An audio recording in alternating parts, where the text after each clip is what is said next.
In this video, I will be discussing in greater detail and refinement some of, well, actually all of the ideas I originally presented in a letter to my very good INTJ friend, which you can read that original letter on my blog under an alternate approach to typology. Many of you have already looked at it. So I'm going to be going over those ideas again and giving an approach to introversion and extroversion, which I found to be very enlightening and fruitful. So, there's a saying, there are two kinds of people, those who think there are two kinds of people, and those who don't. This is the new approach in a nutshell, actually, is where one group emphasizes the existence of discrete categories, while the other emphasizes the existence of the group in and of itself, without the categories. This is my current view of introversion and extroversion. The one, whether intentionally or not, grants more weight in reality to its abstracted principles, categories, and interpretations, while the other grants more weight in reality to the instances themselves, to raw data, objects, and experience. This is nicely illustrated by a classic philosophical problem of the many versus the one. That is, whether a higher reality should be bestowed on the many varied things of our experience, or upon a fundamental principle or single building block from which the variety of things is constructed and derived. So, for instance, Thales proposed that, at bottom, everything is a manifestation of water. Anaximenes, these are Greek philosophers by the way, Anaximenes claimed that it was actually air which accounted for all things. Anaximander said it was this mysterious element without any properties which he called the boundless.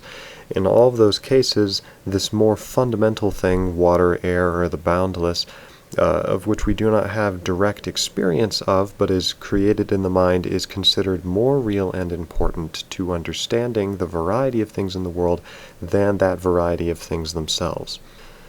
This dynamic and tension between our experience and the constructs of our mind, as it were, is reflected in the tension that's reflected beautifully, actually, between Plato and Aristotle. In brief, Plato propounded the famous theory of forms, claiming that the world of sense experience is merely the shadows cast by more real unifying forms or ideas of things which are only perceivable by the mind, e.g., the variety of different kinds of dog are still dogs because they participate in the higher form of doghood.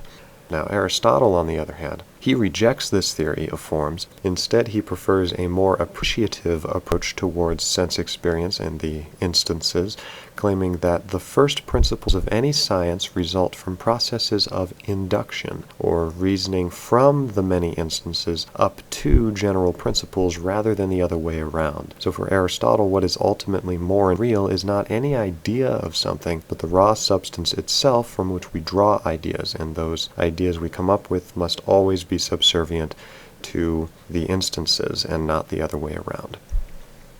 So let me give one more example to drive this home. Let's say that you are back in high school and you feel you notice patterns in the student body that represent definable groups of people.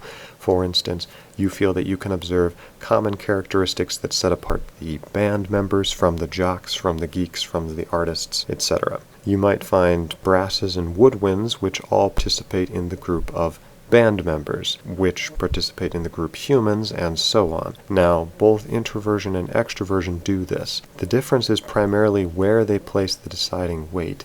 Introversion, being aversive to objects themselves, tends to prefer the company of its ideas to which it relates and understands new information. In this way, it tends to be, as celebrity type suggests, exclusive, because preference always goes to the theory and not to any conflicting instances, with the caveat that this is a general theory that generally holds up in all circumstances.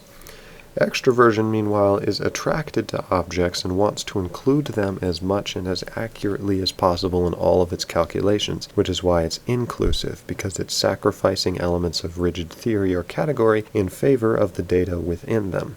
So, we could say then that introversion abstracts ideas and distinctions from experience, while extroversion affirms its experience with ideas and distinctions. We could also say that introversion is seeking to align itself with internal standards, while extroversion is seeking to align with external standards. We can apply these new definitions of E and I to the functions and see what we get. Extroverted thinking would be, we could say, affirming the facts, giving us Aristotle's induction, while introverted thinking would be abstracting from the facts, giving us to some degree Plato's forms. Extroverted feeling would be affirming value judgments, that is, including as much objective data concerning the value judgments around them as possible into their own judgment of value. Contrastingly, introverted feeling would be abstracting from value judgments, that is, forming theoretical value judgments concerning the world, though also tending to exclude all those value judgments which contradict their theory. Extroverted sensation would be affirming real experiences, while introverted sensation would be abstracting from real experiences in order to form ideals to which they relate later experiences.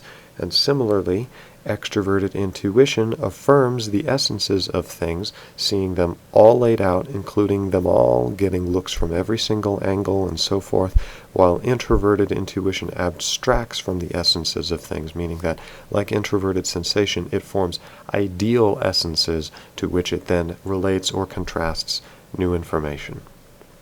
So I hope that this was useful to you. I like this way of approaching it. I'm going to be using it a fair amount in some of my future videos, so I will see you in those videos. Thank you for watching.